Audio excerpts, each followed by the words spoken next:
Canta. 5, 6. Canta. 10. 1.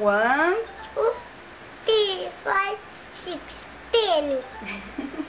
Agora canta. I got a feeling. E I got feeling. Canta. I got feeling, mãe. Canta pra mamãe. I got uma padilha, mãe. Não, fala direito. Canta. I got a feeling. É uma padilha. Canta, amor. Tá. Não tem carro, tem? Não, não tem um carro não. Canta. I got a feeling. Tem um carro lá fora, tá? Tá, meu carro tá lá fora. Meu e do papai. Qual é o carro do papai? É do meio do perfil do papai. Qual é o carro do papai? É onde, mãe? Não. Quem que o carro do papai é, hein? Audi. É áudio, mãe. É. E o do vovô? É ele 200.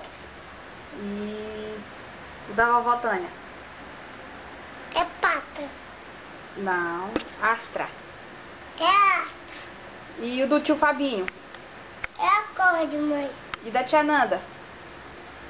É Civic. Civic? É Civic, mãe. É. E o do Alfeu? É Fiesta. Fiesta. E o do vovô Pepe? É ele 200. E de quem mais?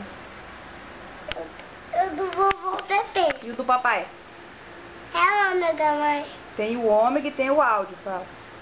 Tem ômega, tem um áudio. 2. 2. E qual que é o carro do papai? É ômega, mãe. Não, a cor. É a cor. Azul e o áudio é prata, fala. E áudio é o pata. O Arthur tem uma cadeirinha? Tem. Dormiu? Uhum. Como é que o Arthur dorme? O Arthur ronca. Raca. Até agora a plantinha da Luciene, mãe. Tu arrancou a plantinha da Luciene? Não, não arranquei não. Eu só tô brincando com a plantinha da Luciene. Ah, tu só tava brincando? É, tava. Hein, amor? Canta aí agora, filho, pra tia Nanda ver. Mãe, abre, mãe. Canta. Da cama. Vou abrir, vou abrir. Canta. I got Foi a... lá dentro da cama. Então canta, I got a feeling. A filha. É filho, mãe. Tá fazendo o quê, rapaz?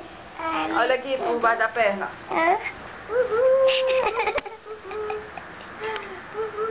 Quem é você? Como é teu nome? Arthur. Arthur. Olha que Como é o nome do teu cachorro? Arthur. O nome do cachorrinho. Eu tinha foto daqui.